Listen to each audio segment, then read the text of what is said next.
All right. Welcome back to Buck What You Heard. My name is Gene. You can reach me at Buck What You Heard. You follow me, I will follow you back. And I am joined by my co-host, Christina from Tampa Bae Sports. Is that Sports Network? Is it sports? How are we? So, like, the username is Tampa Bae Sports, but it's the whole title, Tampa Bae Sports Network. Okay. We got to get that right. We cannot slight you in the slightest. Yeah, so. Like the slightest. Yeah. And we do have a special guest tonight. Mm-hmm. The man, to me, one of the greatest animators in Tampa sports animation. Also, the only one also. So it's easy to reach the top when you're the only one there. And that's what I strive for. But I'm also, as you know, you are the president of the Rojo fan club. I am the president of the Buck What You Heard fan club. I have the red jersey, the red shirt. I've got the white. I've got the new pewter version, and I've got the pink breast cancer awareness one. So I've got them all covered. So I do want to talk about tonight. I want to talk about your animation, and with Thanksgiving coming up, and this has become a tradition. And let's hope that this doesn't get ruined in any way. But I was able to watch your video, your animation, and I loved it. Well, except for the water part. I don't know. Have you gotten to see it? Christina, have you gotten to see it? Yeah, I did. I watched it today. What did you not like about the water part? You in it? So here's the thing. If anyone's seen the video yet, there's so much packed in this. It's 7 minutes long. There's so much packed in. You kind of have to watch again because Christina, you missed. I mentioned I am the president of the Buck What You Heard fan club, and Gene might be in the video. You got to find it. You got to find it. I saw him at the bottom of the bay. I wasn't there though. No, okay, you were like, okay, that's good. He was just, a little nap with the fishes, and he wakes up. I made sure we didn't kill off Gene because he can't be our Kenny. I mean, he cannot be Kenny. There we go. So what was the inspiration for this? I mean, when you put together an animation like this, because there is so much going on here. Well, the inspiration was I don't have a good answer for that. The inspiration was we did it the last 3 years, I think. If you go back and watch, I'll post the original later. If you go back and watch the original, which was like 2016 or 2017, it was just like one scene. They were at Stamkos's house eating off of his car because the news at that point was like, oh, Stamkos got this sick new car, and they were like eating off that. So I show Jameis kind of like dripping his cranberry sauce on the rims and stuff like that. So we've kind of been building every year since then, because back then I could only do one scene and it was pretty basic. So you can kind of see it get better as you go. And then last year we did kind of the roast of Stu Sternberg. So it was a little bit more about right there. It was a little bit more about the Rays. And then this year, it all just came together with what was it? Originally, it was going to be at Stamkos's house again. And the idea originally was the gravy train, which kind of comes in the middle, and the end was going to be like a true gravy train that somebody was going to be riding, and I think it was going to pick up people. And I was also going to use, if you see any of the older videos before Brady was with the Bucs, we used to make fun of Brady because he was such an easy target. And there was one video where he sprayed himself and he shrunk down. So the idea was everybody at the parties like trying to shrink down and get on the gravy train as it goes through different rooms of the house. And then Stache is like, well, hey, why don't we do this thing with getting Brady on the Doc Talk? Because if anyone knows the Lightning, it was Alex Killorn is always like, every episode, he's like, oh, I got to get Brady on. So he had this idea of like, let's have some of the Lightning guys grab Brady, like put a bag over his head and steal, like kidnap Brady. Yeah. And then I was like, yeah. I was like, that's a good idea. But then it kind of clicked for me. I was like, wait a minute. No. What I want to do is I want to do this at at Brady's house, which is actually Derek Jeter's house. And if you go watch that video, the set is essentially real pictures of Tom Brady or Derek Jeter's house, which eventually, spoiler alert, gets destroyed. So that kind of shifted from gravy train fun to let's destroy Derek Jeter's home, which is for sale. And the whole idea was like, we were talking about it the week that everyone was posting all those pictures of Brady's house or Jeter's house because it went on sale. And it was like, well, we got all these pictures of his house. We can like do whatever we want with it. So from there, it all came together. And literally, I was adding stuff last night. Like I saw some stuff. I added the AB stuff. Yeah, like I actually had. He's got a bike in there. And I had AB. I had AB camera. Jumping. Yeah, I had him jumping on the bed, and it was just going to be kind of like Jeter walks in, and he's like, "What the hell, man? Like, why is this guy at my house?" Because apparently AB's staying there with Brady. Right. And then like the whole news came out with the bike thing and the security camera. So of course I had to bust up that security camera. And nice touch.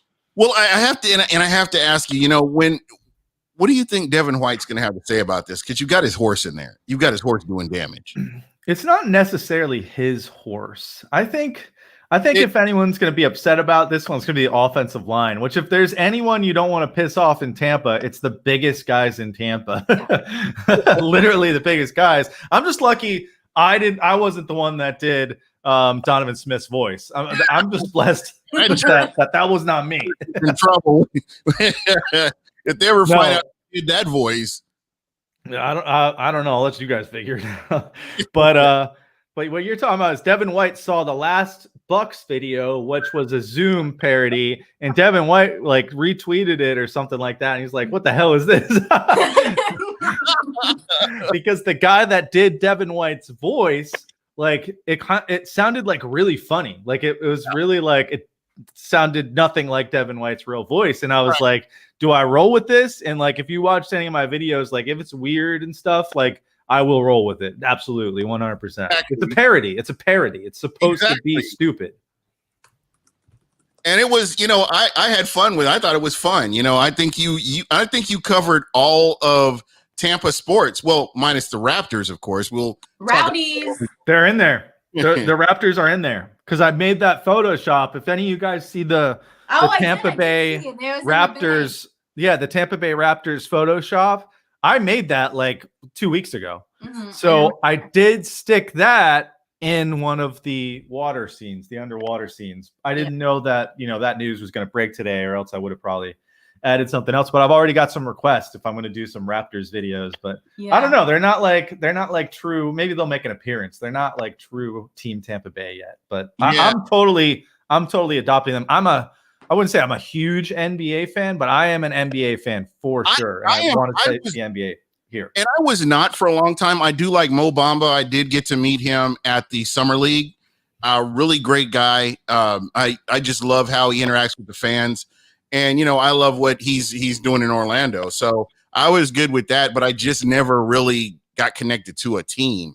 And just to see the Raptors being in Tampa, I'm like, I'm all in. Yeah, I think it's going to be cool. I think for a lot of people, and I was the same way. Like, I was not a basketball fan at all. I could watch a little college basketball, but until about 2 years ago, I started to go to actual NBA games. And that totally changed it. I was able to go see like the Memphis Grizzlies and some of their like young players, Ja Morant, and like some of these younger guys that are in the league. And it's fun to go to an NBA game. Like I heard that they're going to let some people in to Amelie to watch.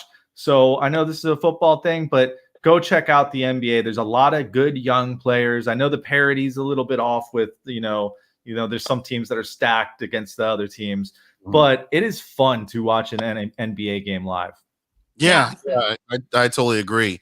I was a big diehard Orlando Magic fan back in the mid 2000s when they were like really good, with JJ Redick and like Dwight Howard. Like back in that day, I went to a couple of Magic games and they were a lot of fun. But I kind of grew out basketball. Now they're in Tampa, something to look forward to.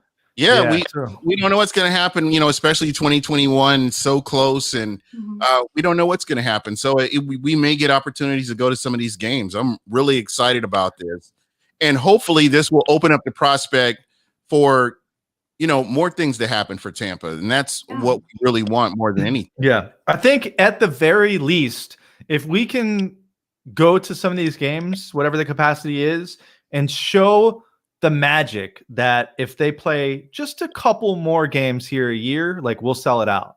I think I'd be happy with that. I don't need a full-time team, and I don't think Tampa will ever get a full-time team just based on the Magic are not that far away, right?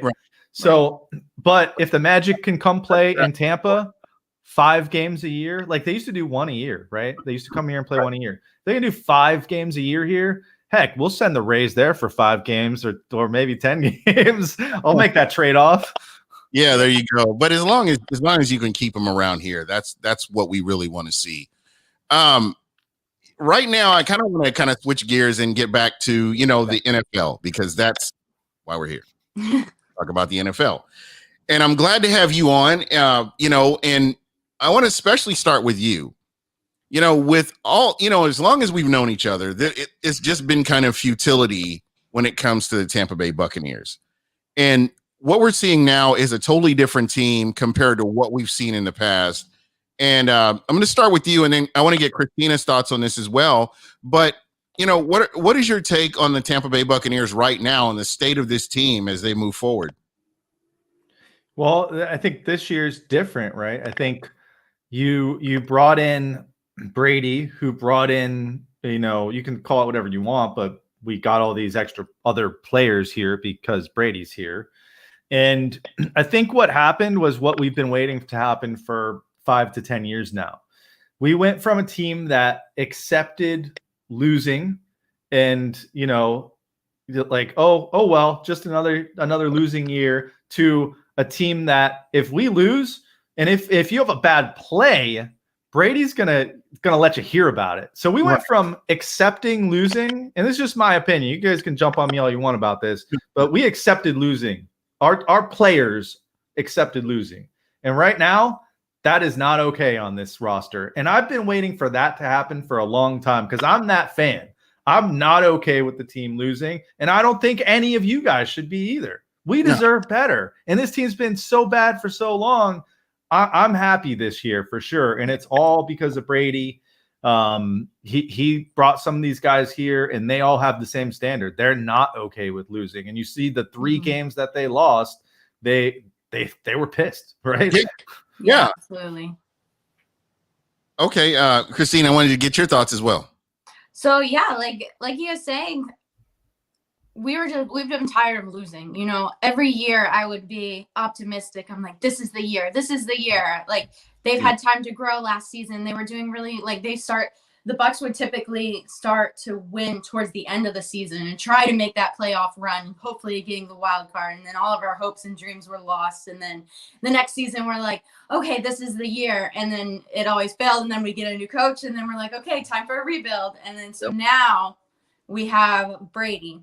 And a lot of people want to hate on him and say, like, it's not just him, but he brings, like, that winning mindset to the team. One guy has really, I think, changed this team, and he's teaching all of the players, offense, defense, even the coaches, what it's like to be a Super Bowl playoff team. There you go. I couldn't have said it any better myself. In the beginning, I was indifferent with Tom Brady coming to Tampa. I was just like, I want to see what he's going to do. Right. But after a few games, just watching him and watching what he can do and watching how he affects other players, even offense and defense, it just totally changed my mindset.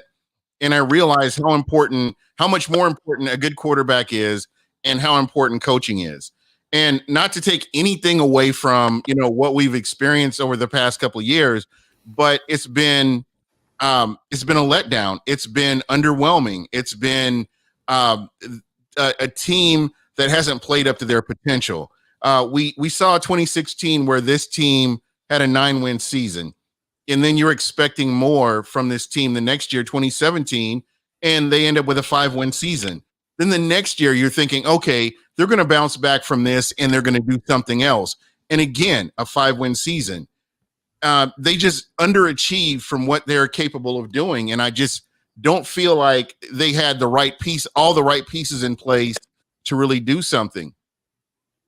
Now you bring in Tom Brady, and you look at what Tom Brady did from game 1 against the Saints, and you look what he's done as he progressed. And I'm not using this as an excuse, but when you have COVID and you have all these protocols in place, you can't have OTAs, you can't have mini camp, you can't have rookie camp, you can't have preseason. You have to go in and play these games. So these first 4 games were like preseason games where they went out and played. And Tom Brady has just continually gotten better. There are games that I expected more out of him, like the second Saints game and the Bears game, games they should have won. But at the end of the day, they didn't maximize their opportunities, and this is where we are. And somebody mentioned it here. The Bucs only have 3 losses right now, and it's been that long. Christina, when was the last time you remember the Bucs only having 3 losses? I don't think it's ever happened in me watching football in my life. Exactly. And I don't think I've ever seen that before. And that's what I'm saying. That's what stands out to me, is just how much things have changed. You're not forcing the ball. You're making the most of your opportunities. And we've seen a couple of games where coaching or certain coaching aspects have been sketchy, but for the most part, they've gone out and won and done what they needed to do. Now you're facing a Rams team with the same record as the Bucs, and it's going to be interesting to see what happens here. How is this going to work out? How are the Bucs going to come out there and face a team in prime time? And what are they going to do? I think they're facing the toughest defense that they've faced yet, to be honest. They've got Jalen Ramsey, they've got Aaron Donald, who's going to be a monster up front he's going to be a problem for the offensive line, who has had problems throughout the season so far. And also, we're unsure if Ali Marpet is better yet. He's still in concussion protocol. He's been practicing, but still having symptoms. So we're not sure if that's going to happen. Shipley played center and Jensen played left guard last game. They did an amazing job. The offensive line did better than I've ever seen them do in a very long time. So that really worked out well. But when you've got a guy like Aaron Donald, who's arguably like one of the best defensive players like in the NFL right now. Yeah, he's a once in a generation player. Yeah, it's hard to stop that. So they're definitely playing the most difficult defense that they have ever played to date. Yeah. And so how comfortable are you guys with this game coming up? With it being a primetime game, not comfortable. Yeah. I'm worried. So here's why I'm worried. And Christina kind of said it, right? There's one glaring problem with the Bucs. When they play teams that have a good defensive line, those are our losses, right? And take a look at who we're about to play on Monday night, right? Aaron Donald's all you have to say. I don't care who else is on the line. He's going to make everyone better. Yeah. So that's what worries me about the Bucs is can they kind of overcome that team that has a great defensive line? Because guess what? Like the Saints do, those are the teams that are going to make the playoffs. Right. So the Bucs need to be able to beat those teams, and without Marpet, who Marpet might not play the rest of the season. He's still saying he's like feeling foggy from 2 weeks ago, his concussion, which sucks, But the brain's nothing to play around with. But like that's what worries me the most. It's not Jalen Ramsey. It is the offensive line. How can they hold up? Because here's the thing that I like about the offensive line, though. They can play against the teams that are mediocre, right? Like Carolina, like Atlanta. We're going to kick Atlanta's ass a couple times this year. I can't believe we haven't played them yet. Right? Yeah, we always play them in the end. 2 wins, right? But who else did we lose to? Saints twice. Chicago. That's Chicago's. Yeah, Chicago's defensive line is their strength. So if that trend continues, the Bucs are not going to make the Super Bowl. They should make the playoffs, but they're not going to make the Super Bowl. So we'll see. I mean, maybe maybe this new configuration is going to help them out against some of these big boys. But you know what? We need Donovan Smith to play like a 5th-year pro. We need our rookie Wirfs to play like a 5th-year pro too. But he's gotten better. Like, I don't want to slam Donovan Smith, but man, dude, you got to get it together. Donovan Smith, you got to hand it to him. He has improved quite a lot since, that horrible game against the Bears. And then he might have had a couple of plays here and there, but, last week's game, he did an amazing job as well, but he's still a liability. Yeah, 100%. I mean, and I'm going to say this, and when we look at his body of work, he's been inconsistent. There have been games where he's good and he's great as a run blocker. I think that's probably his strength. Yeah. But in pass protection, no, I wouldn't. You can't depend on him consistently to do what he needs to do in pass protection. It just is not. It's not him. He's not that guy.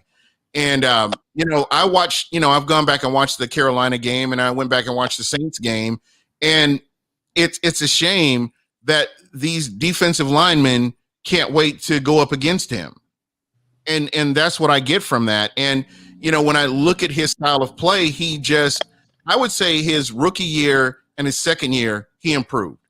And that's been it. And you see here and there, he plays good. And again, he's great on run blocking, but just watching him overall, I'm just like, Jesus Christ.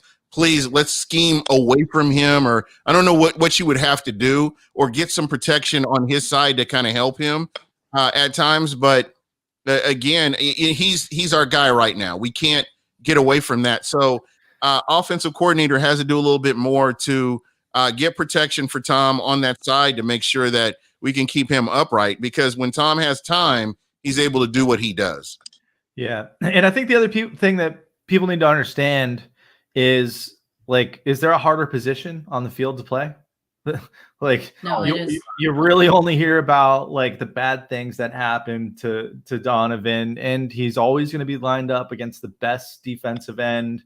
So, you hope he can play better, and you hope he gets better. I just think at this point, the Bucs are probably trying to figure out what they're going to do with that left tackle spot, whether it's move Wirfs over and draft a new person or what it is. I don't see him coming back just because the inconsistencies, but who knows? Maybe this game he turns it around and kind of figures it all out. I hope he does. And again, he's our guy, so we have to be on board with him until, he's not our guy. One thing that I find surprising, though, is Tom Brady always talks very highly of all of his offensive linemen, especially Jensen. Yeah. So he even talks highly of Donovan Smith sometimes too. So a lot of us in Tampa Bay, we just really do not like Donovan Smith. But like you said earlier, whenever somebody does something wrong, on the offensive line, we're gonna see them for that. We're not going to praise them when they do something good. We're only going to see when they do something bad. But Brady's always there, and he always says good things about them. So it must mean something. That's because he rips him a new one on the sideline. Yeah, if they mess up, then he's I think that's something that was missing from this team, holding people accountable. I know that you can be a leader on the team and quietly be a leader, but Tom Brady, that's not his style.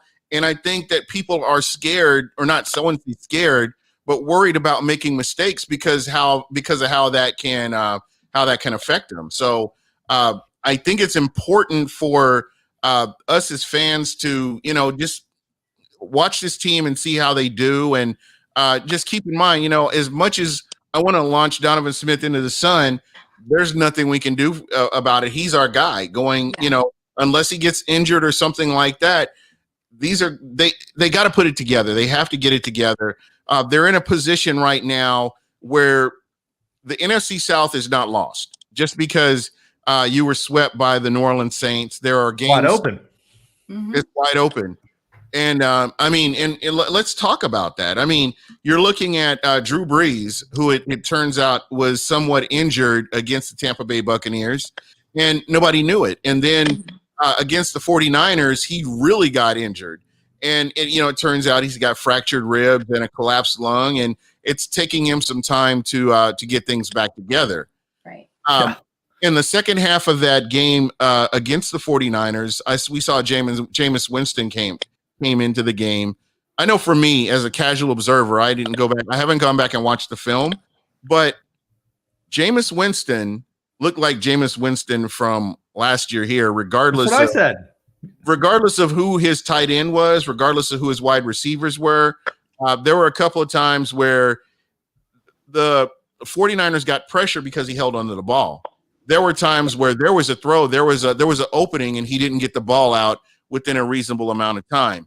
Having watched Tom Brady this year, watching him with the 2-minute drill, watching him at times with how he handles this offense when he needs to get the ball down the field in a reasonable fashion, and then watching Jameis Winston on the field against the 49ers, a wounded 49ers team, by the way, and just the inconsistencies that we've seen over his career, that's kind of what kind of manifested itself in that game.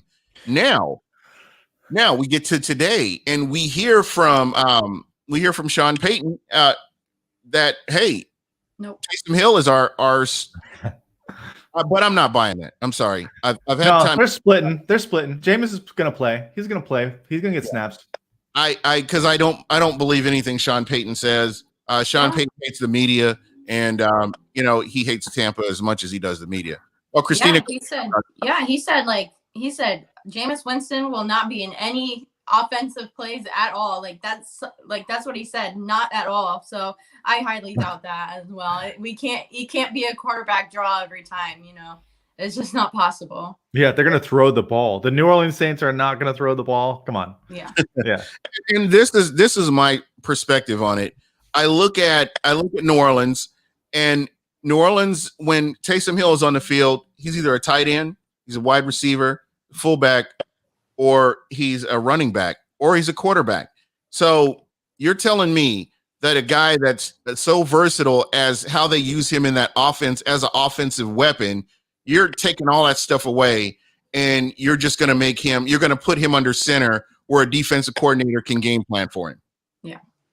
I think what they'll end up doing is just going back and forth between Jameis and Hill, kind of almost evenly, I would think. Yeah, I don't know, but I just do not believe that there is no way that you can't have Jameis Winston on the field and have Taysom Hill at some point as an offensive weapon, which is what we've seen from him. I just don't see him as a quarterback per se to where a defensive coordinator could game plan for him. Right, absolutely, yeah. I just don't. Yeah, he doesn't have enough experience being in games as a quarterback. He plays multiple positions, so that would be the biggest problem for him. Right, and that's what I'm saying. You've pretty much said, okay, we're taking everything away. We're taking, and we're just going to have him under center, and he's going to have to do his thing. So that means that you're depending on the run. You're depending on your wide receivers getting loose. You're depending on your tight end being available, and again, you've taken away the advantage that you had in so many occasions to move the ball down the field. Mm-hmm. Yeah, absolutely. They're just I don't know. Yeah, so definitely because Drew Brees is out, we definitely, even though we've lost to them twice, we have the ability to take over the NFC South. They are playing the Atlanta Falcons on Sunday. And I personally think that's going to be a what? They get up for each other. Yeah, so they always have a hard time playing against each other, and I really think it's going to be a hard-fought game for the Saints. They're going to have a difficult time beating the Falcons. The Falcons are coming up. They're not very great, but they are up and coming, and so I think I'd see a pretty good hard-fought game, and hopefully the Falcons come out on top. I think we're going to see how good of a coach Sean Payton really is here. Mm-hmm. You don't have a Bridgewater who can come in. Some people are going to say that, well, that's Jameis, right? That's Jameis is going to come in, but you know what? Jameis ain't starting for him. So obviously they're not trying to get Jameis that much time. I don't believe, I know, Christina, you read the quote. I don't believe that one bit that Jameis won't see the field, because they're going to have to throw the ball. And if you abandon that, then where's your identity as a team, right? You can't just change that mid-season. So I think I kind of think Saints fans are probably nervous right now. They don't know what's going to happen. Right. And you're looking at like Bridgewater, who, protects the ball pretty well. And I know Jameis didn't turn it over in his limited time last week, but he almost gave up a pick six. Yeah. I don't know if you guys caught that. He Yeah. should have gave up a pick six. And then he played well until he got into the red zone, and then he looked lost. He was holding on to the ball. Jameis. He's lucky he didn't fumble a couple times. He looked like the same Jameis that played here, like you said, Gene. So I know people are probably going to start commenting like, oh, why are we still talking about Jameis? Of course we're talking about Jameis. It's like, do you not ever go on your ex-girlfriend's Facebook or Instagram? No, I mean, the girl I dated in high school, I keep an eye on her. So it's the same kind of thing, man. Like, I want, like, it's not like I hate either one of them, my ex-girlfriend or Jameis, but I'm keeping my eye on them. I'm watching some of that Saints game on Sunday. Because you never know. I mean, the Bucs could at some point have to face them in the playoffs. If both teams make it to the playoff, the way 2020 is gone, it's happening. Anything is possible. The NFL gods are they're enjoying this. So I don't know. Yeah. So NFC South, like you said, wide open, and I think the Bucs have a chance to take number one spot. Yeah. So, getting back to our game, we're talking about the Rams versus the Bucs on Monday Night Football. This is going to be a good game. I mean, I was looking at Jared Goff. I've been looking at that Rams defense. I've been looking at the offense. I went back and watched the Miami game, and it gave me hope for the Bucs defense. And I do believe, scheming right, I do believe that the Bucs defense can give Jared Goff issues. And with that being said, just being able to stop the run and making the Rams one-dimensional would really do a lot for them. So what really worries me about our defense is what they did against the Saints game. Todd Bowles did not utilize the rush at all. He rarely ever utilized the rush. So that's what makes me nervous, because we do have an amazing defensive line, just like the Rams do. So why aren't we blitzing? Why aren't we utilizing them as much as we can? So that's what worries me, is that they will not be doing that. If they do, then they are going to get pressure on Jared Goff, and they're going to stop the run, and they'll be able to, shut their offense down. Yeah. So if they do play the defense right, like they normally do, like they did last week, then I think they'll have an easy time with this offense. Yeah, again, making them one-dimensional or taking away the weapons or the aspects of the game that make them stronger. I can see Tampa being able to come in and do that. I think that's something that we as fans should be really kind of looking at. How are they going to game plan for the Rams? And I don't know. It's going to be a good game. I'm looking forward to it. Do you guys have any predictions by any chance? And I'll start with you, Shooty. Oh, predictions for Monday? Gosh, I don't know. I mean, I'm gonna pick the Bucs to win, but I don't know if we really mentioned it yet. But the whole freaking primetime game thing, and I heard that they practiced tonight or last night. They're practicing tonight and tomorrow at night. I mean, thank God. Like, at least you're changing it up to try to do something different, right? Exactly. So maybe that makes a difference, but that's what I'm most worried about, because we watch all these primetime games, and even like the Giants almost beat us on Monday Night Football a couple weeks ago. So I'm a little bit worried about that, because this is not the Giants, but I'm looking to see the Bucs come through. I think it will be a close game. So I would pick maybe like we're gonna score some points. I would pick maybe like a 31-28 type of score. Okay. Close game, comes down to the wire, and I just hope the Bucs can kind of keep it together for this Monday night game. That's the big thing. Prime time, and it's so weird too, because like you would imagine prime time, like these guys are pumped, they're always going to bring their best, but that is not the case with the Bucs. They just can't seem to put it together on Monday nights. or Sunday night. I'm gonna jump in here real quick because we're talking about these superstitious things. I don't know, Shooty, you may remember, but there was a time where the Bucs could not win a game under 45 degrees. Yeah, I do remember that. There was a long stretch of time where it didn't matter who was on that team, how good that team was. They could not win a game under 45 degrees. And then all of a sudden, I believe when Tony Dungy got here, maybe a season after he got here, Bucs started winning whenever they wanted to. I thought it was Gruden. Was it? I thought it was until like Super Bowl year where they couldn't shake that whole because I was thinking 40-degree thing. The end of because I know it was still going on with Dungy, but we started seeing the change in the Bucs like 97, 98, something like that, where they started breaking that curse, and then it just kind of nobody talks about it now. But now we're talking about prime time or going to London now, and that's the big problem right there. Jesus, I don't care if the Bucs never go over the pond again. No, I would love to go to a London game to see them get their ass kicked again. Well, that's pretty much what happened. Yeah, I wanted to go to that last game. What did they play? What was it? The Bears the last time they went over there? I forget who it was, but I wanted to go, and I was so happy I didn't. It might have been the Rams, actually. I was so happy I didn't. I was like, oh my God, I would have spent so much money just to see the Bucs get their ass kicked.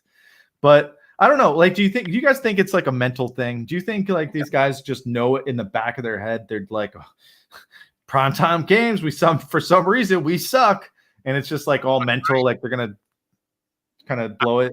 I think that it would be I think it's going to slowly change. I really believe that with Tom Brady as the quarterback, I think a lot of that's going to change. They've needed that leadership. I understand with the coaches, and I understand some of the things that have been going on, and they're changing a lot.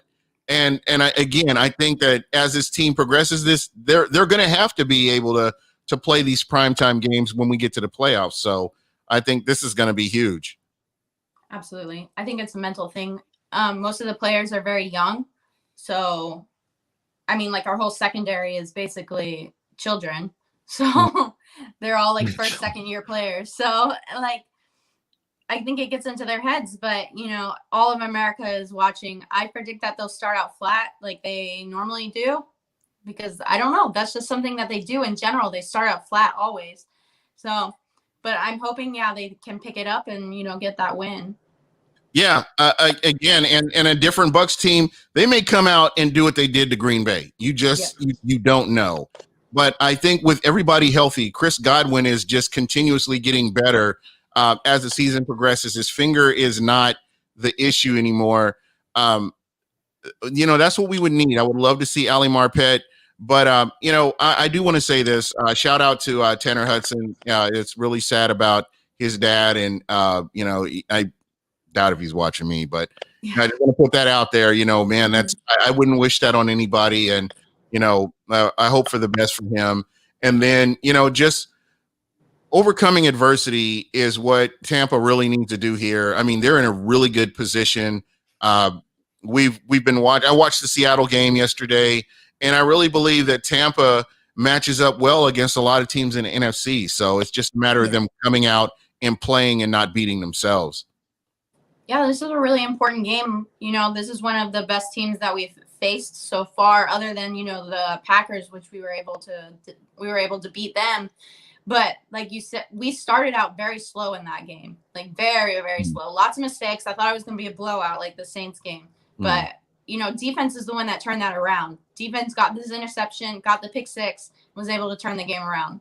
We haven't even talked about Rojo at all yet.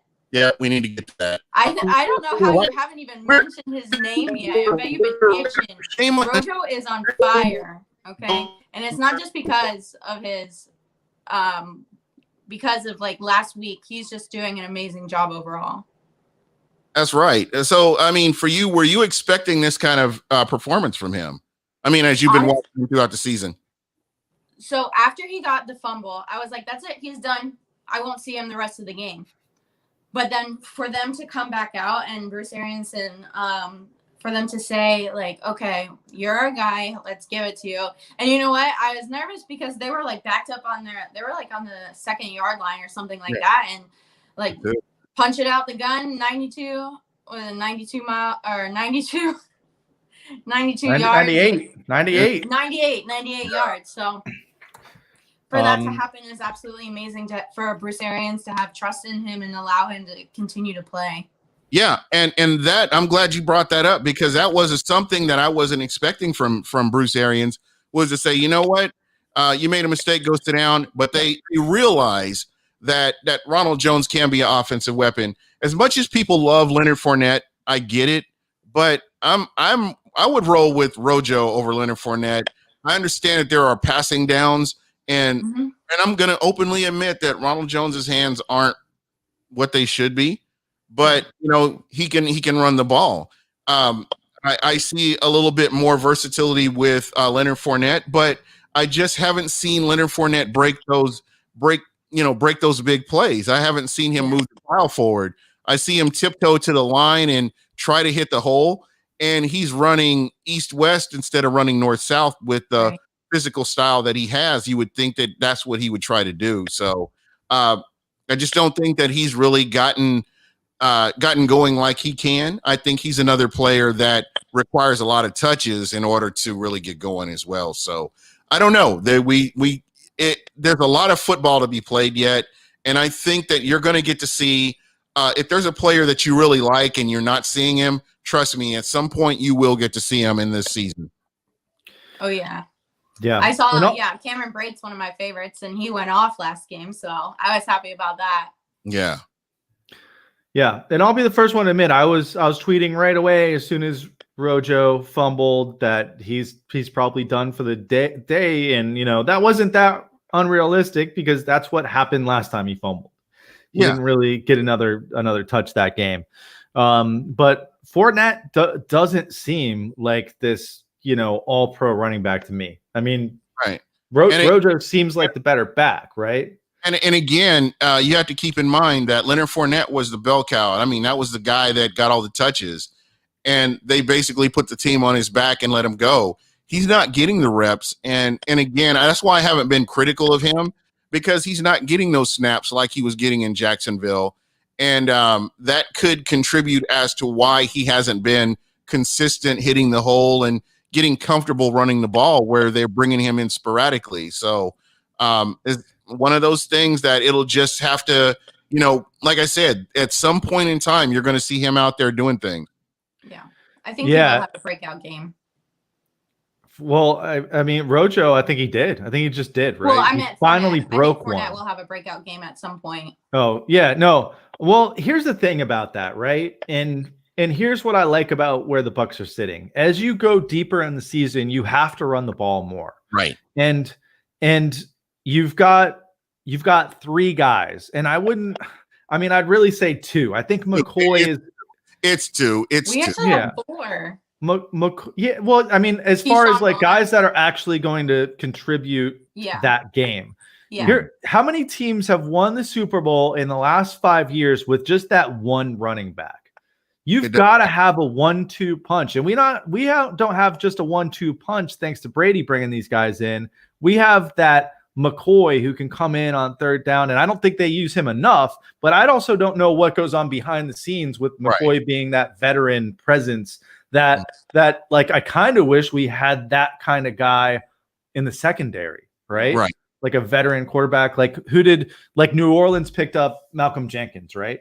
He would have been the perfect guy to bring to Tampa. Obviously, we don't have the money, but I feel like McCoy's role is kind of underplayed here, and I still feel like we're gonna be thanking Jason Light that we have 3 guys that can run the ball. And again, it's really just 2 guys that are gonna be the main guys, but I think McCoy's role is really underrated in this offense, because who knows what he's teaching these guys. Hopefully he teaches Rojo how to catch the ball eventually, but I'm happy to Rojo, and I'll be the first one to admit, and a lot of us Americans should do this as well. I'll admit when I'm wrong. I was not sold on Rojo, but they need to give him the ball. They need to give him chances throughout the rest of the year, and he might be the future running back here. If they're going to sign one guy long term, he's the guy on the roster right now for sure.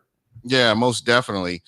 But again, like I said, some of these running backs were used to getting all these touches, and that's kind of what they did. I loved McCoy's role in Kansas City, where he didn't have a big impact, but when he was called on to play, he made plays. So yeah, he may not be the guy that you saw with the Eagles or the Bills, but he can still come in and contribute, when the time comes. So don't count him out. Again, like I said, depending on who you like, could be Tanner Hudson, it could be Cameron Brate, Gronk. Just look for these guys. Eventually, they will get touches at some point in the season. They're and even going into the playoffs, this is going to be important because these games are won and lost in the trenches, and we've seen that over the past 2 seasons, especially when you're strong in the trenches on both sides of the ball. That's where you can move forward and do more in the playoffs and put yourselves in a position even in the regular season. So the Bucs really need to do some things. Yeah. And really, I think the entire season, we can look what's going to happen on Monday night, and we can look what's going to happen next Sunday, because you know what next Sunday is? The biggest game, The Chiefs at Raymond James.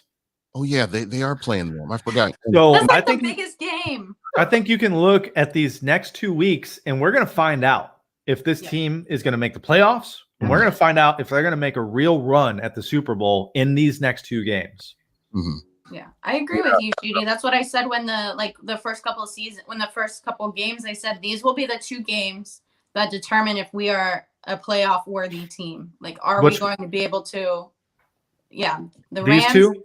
Yeah, these 2 games. Yeah. The Rams and the Chiefs are going to be the 2 games that determine if the Bucs are ready for the big time playoffs. See, I thought it was going to be Green Bay, and we know what happened in Green Bay, where it was here.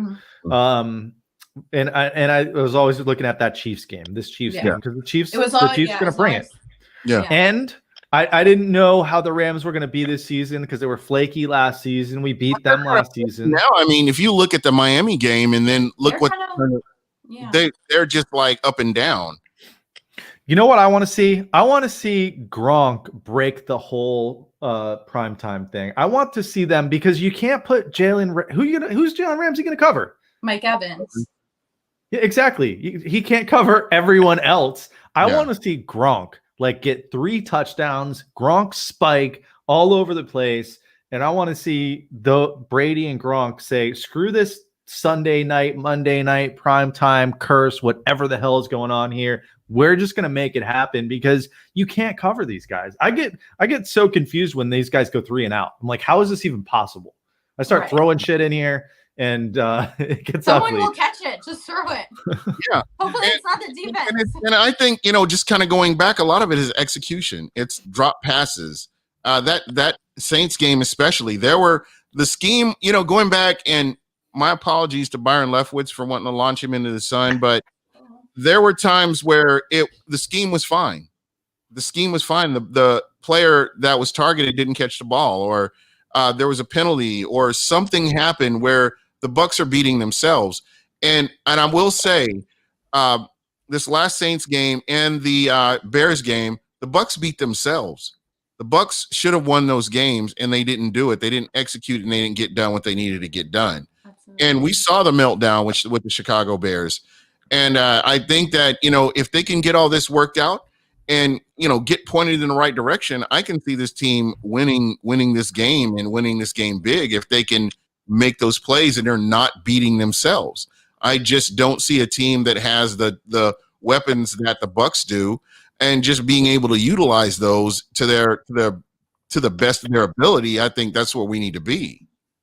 Yeah, absolutely, Gene. Like you said, we have all of the weapons. We have all of the big guys, and we've got the secondary guys like Scotty Miller and Tyler Johnson, people like that. But the problem is, like you said, dropped passes. But also, I don't think Brady is perfect either. He underthrows and overthrows a good amount of the time, so he's not faultless either.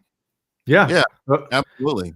We actually, that's a really good point that I don't think enough of us bring up.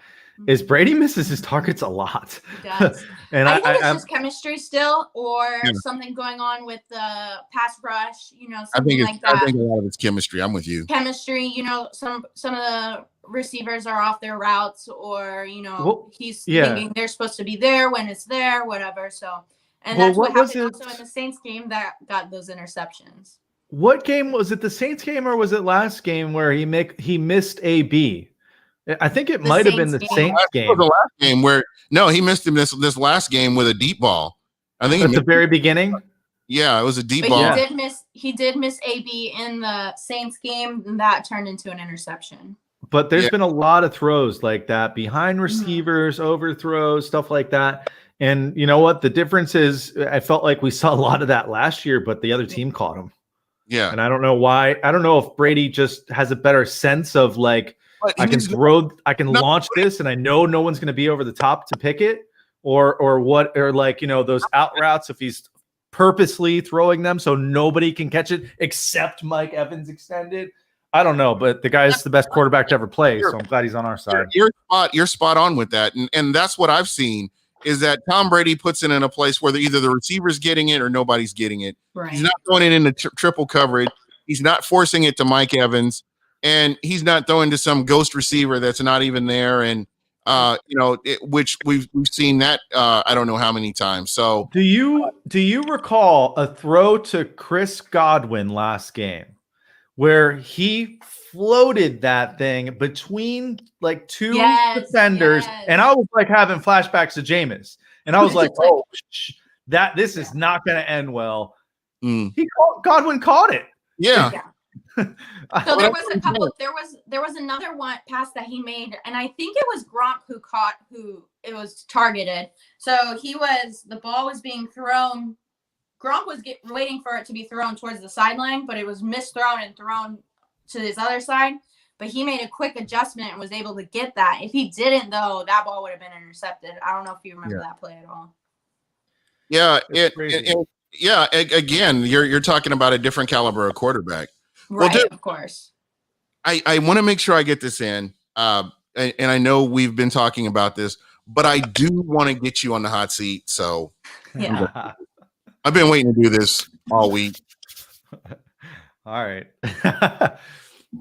So let's go.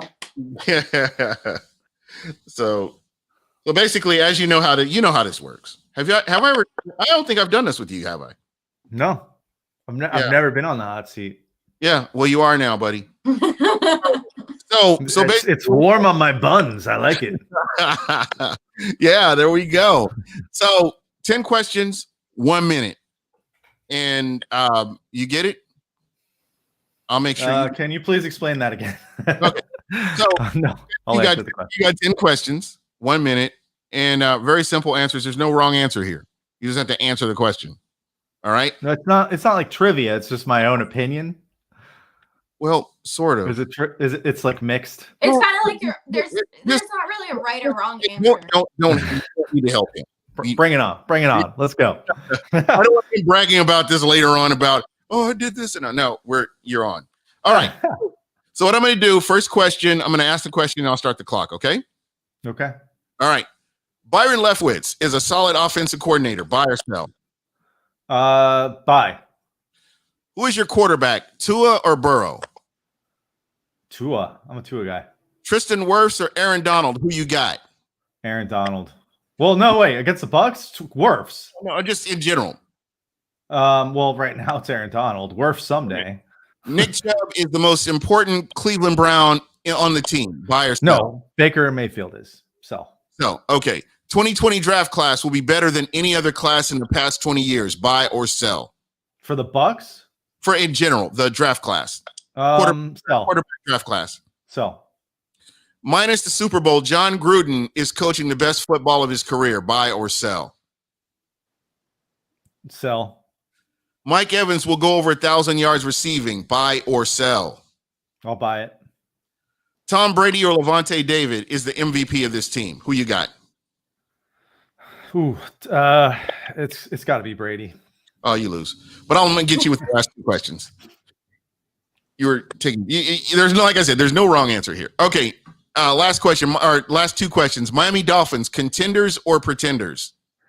Well, I had heard that they're falling apart because Fitzpatrick totally sabotaged the whole team. But let's skip that. We'll just. I like the Dolphins. I'm a Bucs fan first, but I like the Dolphins. I've got some connections down there. I want them to do well. Okay, so then you're saying contender. Oh yeah, I think they are. All right. Who do you trust to get to the playoffs, the Bills or the Raiders? I think the Bills are going to get to the playoffs. The Raiders, I don't know. All right, there we go. See, you're so close. I mean, 2 questions off. Next time I have you on, I'll try it again. I gave you the hardest questions I could come up with. Those are too easy, man. I was worried. You gotta go fast, rapid fire. It was rapid fire, buddy. Rapid fire. I answered fast, but I can't. I'm not good at one-word answers. You just have to explain. You have to explain why you feel the way you do. I'm guessing. Well, some of those need explanation. Like, I'm not going to bury my guy Wirfs, but, you put him up against, one of the best defensive linemen in the game. Come on, man. You can't compare a rookie to, Yeah, that's a tough one. You could. I mean, I didn't know. I didn't even need to hear the second name. I heard Aaron Donald, and I was like, Donald. Did you see the picture of him that's been going around? Yeah, he's a beast. I mean, geez, I'm not going to say anything bad about that guy. There will be no bad animations about him. That's what you need to do next, and let me send it to him. Well, this season, I wanted to just go after the other Bucs opponents, right? And just make fun of them. But turns out that that's harder to do because I don't have all those characters. Yeah. Somebody's got to make all this stuff. So do you we've got your project out, and can we play some of that, or can we? I got a clip queued up. I got it queued up. Let me set the scene here. We are at Thanksgiving next Thursday at Tom Brady's house, which is also Derek Jeter's house. That's his landlord. He's invited over all his friends from Tampa Bae sports. So in this scene, you're going to see a lot of the Lightning players. If you guys don't know this, I do a podcast called We the Thunder. So I'm a big Lightning fan. So you'll see a lot of Lightning players in this. You'll see Tom. You'll see our stud linebackers in there, although they don't speak. And I'll let you watch and see how it unfolds. All right. How about that? Well, let's see how this is all going to play out here. Let's put that sucker on. All right. So is that going to work for us? Yeah, just so you guys know, I know this is a Bucs crowd. This is a guy named Pat Maroon who came to Tampa, won a Stanley Cup last year. St. Louis came to Tampa and became like an instant Florida man. So we'll let the video do the talking here.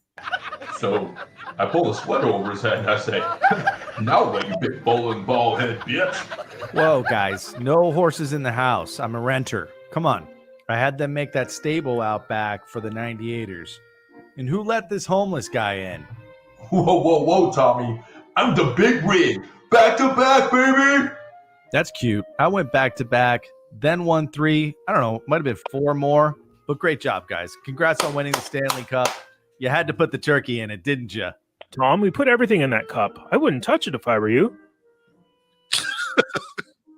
Hey, my guy Killer didn't seem to get an invite, but he does this dock talk thing. He said he was going to swing by with his jet ski. Can we go meet him out on your dock? Hey, guys, check it out. It's a gravy train. Look, that's really gravy. All right, and it's coming along, young gravy. Oh, love,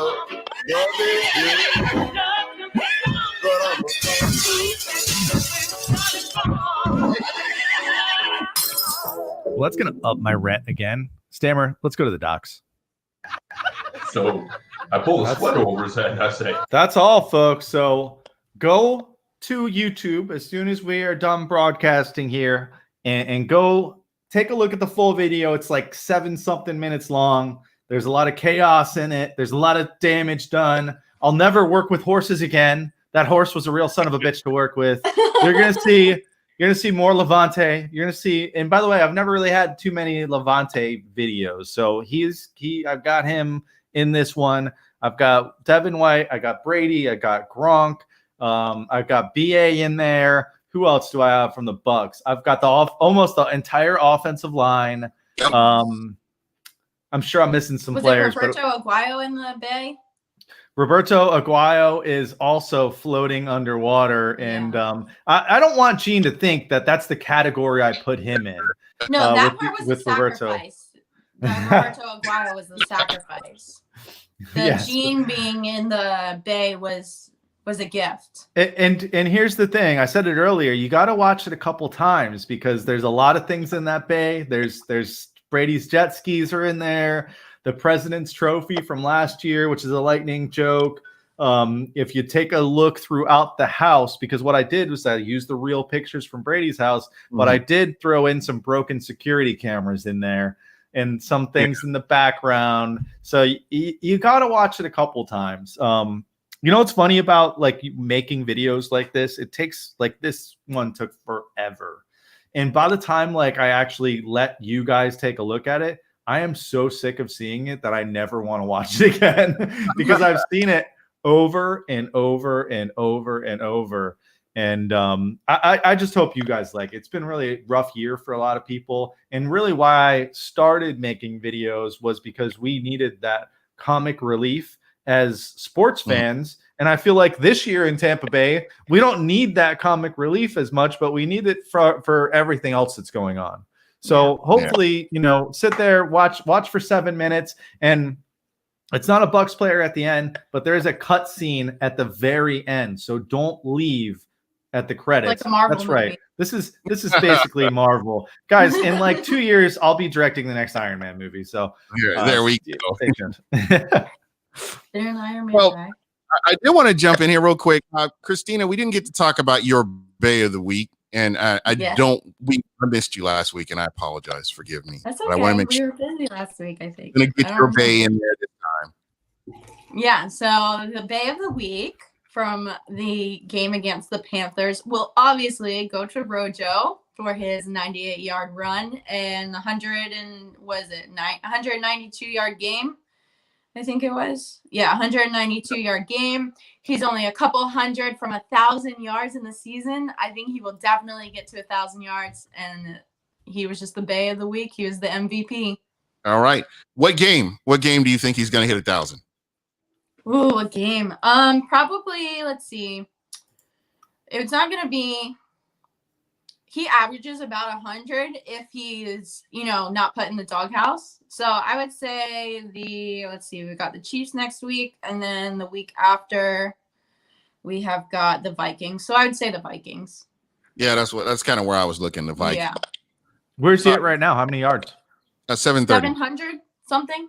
730. Okay, so he can get there, in the next 2 to 4 games for sure. Yeah, absolutely. Good all right. for him.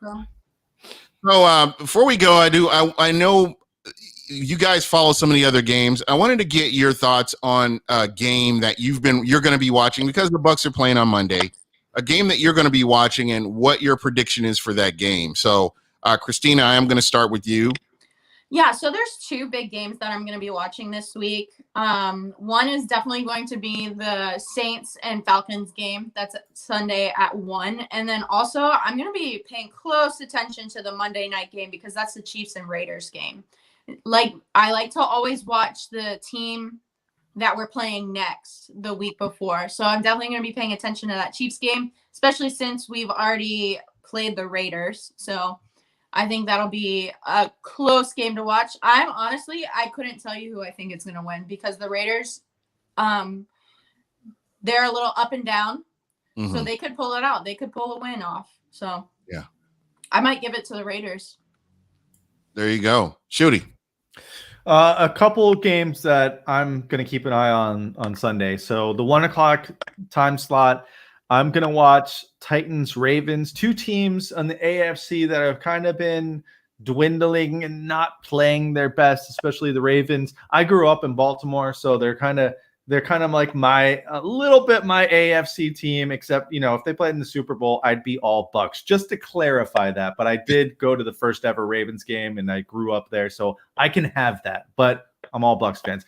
Some of you Tampa Bay residents should take the same approach to your sports. The other game I'm going to watch is seriously. There's a lot of people that move here and they hold on to that old team. And when I was watching Ray Lewis get drafted and those guys start, I mean, it's a completely different team. So anyway, them against the Titans is kind of a rematch from last year's playoffs. Both those teams not playing their best football.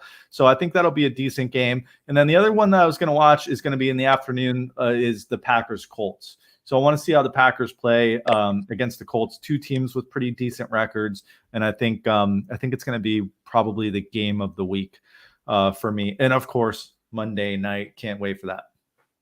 All right. For me, I'm looking at this New England game, New England versus Houston. I know it doesn't sound like much, but I'm really watching. I've been watching Cam Newton. I want to kind of see what he does. I want to see what the Patriots are doing since Tom Brady's no longer there. It's just kind of been a fascination with me to see how they're putting this team together, how they're making this team work, and what they're going to do. The other game was probably going to be the Steelers versus the Jaguars because the Steelers are undefeated, and just want to continue to watch them. And my friend Allison Kohler will be in the press box, so shout out to Allison. Hard work pays off, and we need more people like that, up there. And hopefully she doesn't forget us little people, when she makes it big time. But again, shout out to Allison. Those are my two games. Johnny Dean in the chat is saying he thinks it's going to be 24-21 Bucs. I think that might be a little low. Well, defense. I don't know. That's possible. It could go either way. It could either be a very low game or very high. Like I thought last week's game was going to be lower, but I'm always wrong with score predictions. I'm always very wrong, so that's why I don't like doing them. But I still do them. It makes it fun though, because you're like, okay, I missed it this week, but I'm going to get it this week. I don't think I've ever gotten it in my life. Really? Okay, so I got to write this down because you may get it this time. So what was your score prediction? Mine this week is 34-27. Okay. All right, gotcha. I'm hoping for a big defensive game for us. Lots of pressure on the quarterback, lots of picks, some fumbles. That'd be great. Yeah, there you go. You know what I'm hoping for? I'm hoping for another MVP type of performance from Ryan Suckup, because he never gets any love on this show. I watch this show as much as I can. We never hear anything about the kickers. And I think the Bucs kicking curse started here because for years it's been neglected. Before Christina, God bless you. You're the savior here. I always make sure to point out and make Gene apologize to Ryan Suckup every time. Every time Ryan does something good, I'm like, Gene, it's time to apologize again. Team MVP, guys. I mean, he is the team MVP. He's a Pro Bowl kicker. Yeah, he's got the most points scored in the entire NFL right now. Dang, out of everybody. That's a good stat. Oh. Yeah. Hey, can we say the kicking curse? Hopefully, stop it. Don't say it. Yeah, it's the only way it goes away. Ryan Suckup again. No, don't say it. We still want to talk. The more you apologize to him, the better he does. Yep, this is true. And he's gonna win the game for us. I said 31-28. That's because they're gonna have that extra field goal from Suckup that puts him over the top. And Ryan Suckup, I do apologize. I shouldn't have been indifferent. I should have been excited for you coming to Tampa, and I apologize. And next week I'll be apologizing again. So yeah, it's a daily thing. If Ryan Suckup is watching, he's a weekly apology tour. Exactly. So there we go. Johnny Dean was saying his cardiologist loves Ryan Suckup. Gotta love that guy. I love it. All right, guys. Well, that's all the time we have. This has been fun. I really enjoyed hanging out with you guys and talking about some of everything. So are you guys cooking or doing anything exciting before the game? Or that's the only thing I don't like about Monday night, because Monday night, yeah. Only thing like Sunday you can just like plan something out and cook and Sunday, like Monday I go to work and I have to sit there all day and like think about the game and like I'm just like, is it game time yet? Oh my goodness. And then it's so late and then No, Monday's just to chill at home, watch the game and then go to bed right after. There you go. So yeah, I normally try to catch the post game shows and see what people are saying, but we'll see. This is going to be an exciting game. Again, look for me on Monday Night Football. You should see me acting stupid or whatever. I'm wearing my Bucs glasses. I have some Tampa Bay Bucs red glasses that I will be rocking. So look for those. You'll see. Awesome. All right. Well, guys, thank you so much. And I really appreciate you guys coming on. And we're about to roll out of here.